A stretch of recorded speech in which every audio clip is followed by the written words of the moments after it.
ये गड़बड़ी इसलिए हो रही है क्योंकि हमने मौखिक भाषा को ही लिखित भाषा मानना शुरू कर दिया, जबकि दोनों अलग है, स्वरूप अलग है। लिखित भाषा हमेशा अनुशासन की मांग करती है।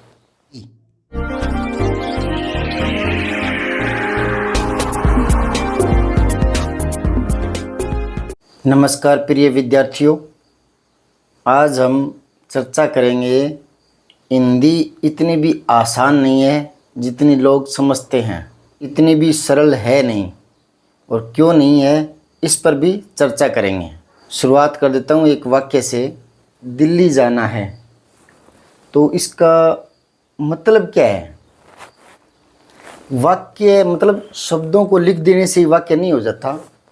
वाक्य में एक बहुत बड़ी शक्ति होती है, वो है भावाभिव्यक्ति।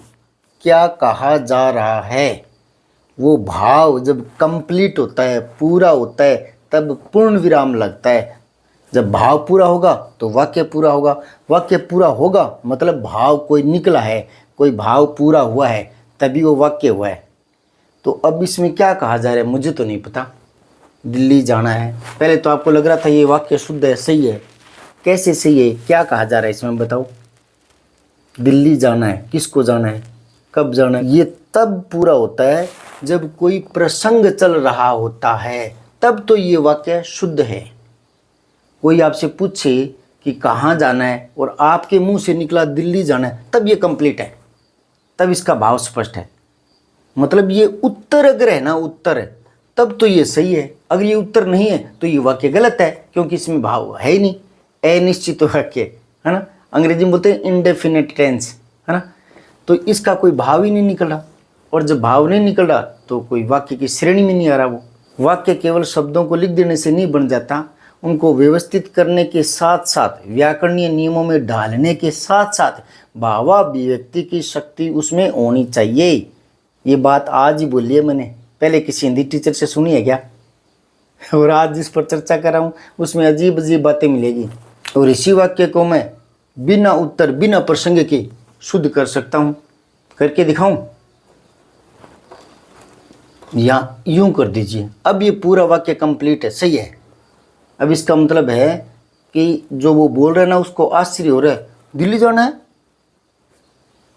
समझ रहे हो? और अब भी ये शुद्ध हो सकता है।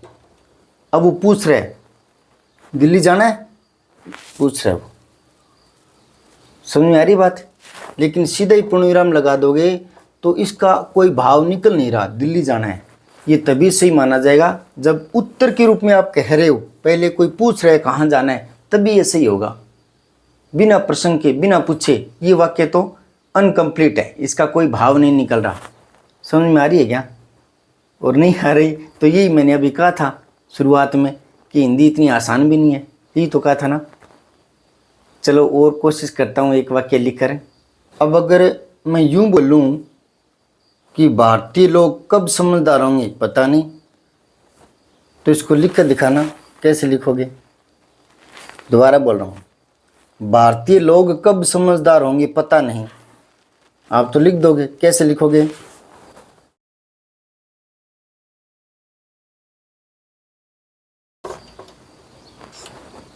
अब ये है भारतीय लोग कब समझदार होंगे पता नहीं। ये सही है क्या? भारतीय लोग कब समझदार होंगे पता नहीं। बोलते समय तो आप समझ गए कि मैं क्या कहना चाह रहा हूँ, तो ये वाक्य तो गलत है, इसका तो कोई अर्थ निकल नहीं रहा। निकल रहा है तो बताइए कि मैं पूछ रहा हूँ आपसे या मैं बता रहा हूँ। इसलिए कह रहा हूँ कि हिंदी इतनी आसान नहीं है। अगर इसको मैं सही करने का प्रयास करूँ एक बार, तो मैं यूँ करूँगा, भारतीय लोग कब समझदार होंगे, अगर यहाँ कोमा लगा दूँ, अल्प विराम, पता नहीं, तो भी ये मेरे हिसाब से सही बैठ नहीं रहा, क्योंकि इसमें एक व्यंग्य है, तो वो व्यंग्य तो झलक नहीं रहा। अगर मैं यहाँ कब प्रश्नवाचक चिन्ह लगा दूँ यहाँ कि भारतीय लोग कब समझदार होंगे, इसका तो मतलब है कि मैं पूछ रहा हूँ कि भारतीय लोग कब समझदार होंगे, और आपको बताना है, टाइम बताना है ना। लेकिन मैं पूछ भी नहीं रहा, मैं तो व्यंग्य कर रहा हूँ। आश्चर्य, आश्चर्य, समझ गए क्या? तो फिर विस्मयबोधक चिन्ह आना चाहिए। कहाँ आना चाहिए? यहाँ कोमा अल्पविराम लगाकर यहाँ विस्मयबोधक चिन्ह लगाऊं या यहीं पर विस्मयबोधक चिन्ह लगा दूं? पढ़ के देखो एक बार। भारतीय लोग कब समझदार होंगे पता नहीं। अगर मैं यहाँ लगाऊं और यहाँ पूर्ण विराम बना दूं तो यहाँ एक व्यंग्य सा झलक रहा है कि भारतीय लोग कब समझदार होंगे पता नहीं। अब ये उत्तर दे रहा है इतनी सी पंक्ति में, तो खुद उत्तर दे रहा है, तो इसका मतलब है ये प्रश्न होना चाहिए, यहाँ प्रश्नवाचक चिन्ह लगना चाहिए। ये क्यों हो रही है गड़बड़ है? क्यों नहीं लिख पा रहे हैं सही? जो कहना चाह रहे हैं वो का वो क्यों व्यक्त नहीं हो रहा है? क्योंकि हिंदी में, अब बता देता हूँ, मैंने कहा था ना कारण बताएंगे, अब कारण बता देता हूँ।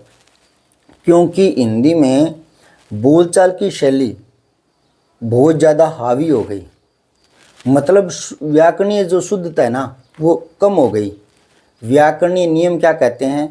पहले कर्ता, फिर कर्म, अंत में क्रिया। और अगर वाक्य लंबा है तो मैं कई बार बता चुका हूँ, कर्ता का विस्तार कर्ता से पहले, कर्म का विस्तार कर्म से पहले, क्रिया का विस्तार क्रिया से पहले, यूँ वाक्य बनता है व्याकरणिक नियमों के अनुसार। ठीक है, तो उसके हिसाब से देखें तो ये वाक्य शुद्ध नहीं हो रहा। कारण क्या है बता दिया।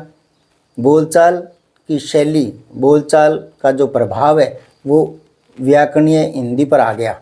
हिंदी के दो रूप आप ले सकते हैं, एक तो मौखिक, एक लिखित।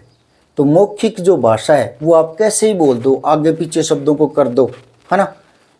लेकिन जब साहित्य लेखन की बात आती है, लिखित भाषा, तो वो शुद्धता की मांग करती है। मतलब मौखिक भाषा में व्याकरणीय नियम नहीं लगते, आप कैसे ही बोल दो, और लिखित भाषा में व्याकरणीय नियमों का पालन करना पड़ता है। तो ये गड़बड़ क्यों हो रही है? कहाँ विस्मयबोधक लगाऊं, कहाँ प्रश्नवाचक चिन्ह लगाऊं, प्रश्नवाचक चिन्ह लगाऊं या ना लगाऊं, यहाँ लगाऊं या यहाँ लगाऊं, कोमा यहाँ लगाकर यहाँ प्रश्नवाचक चिन्ह लगाऊं?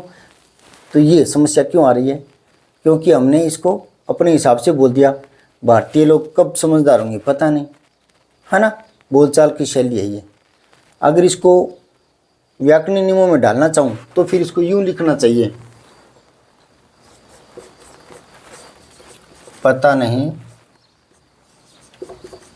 भारतीय लोग कब समझदार होंगे। तो ये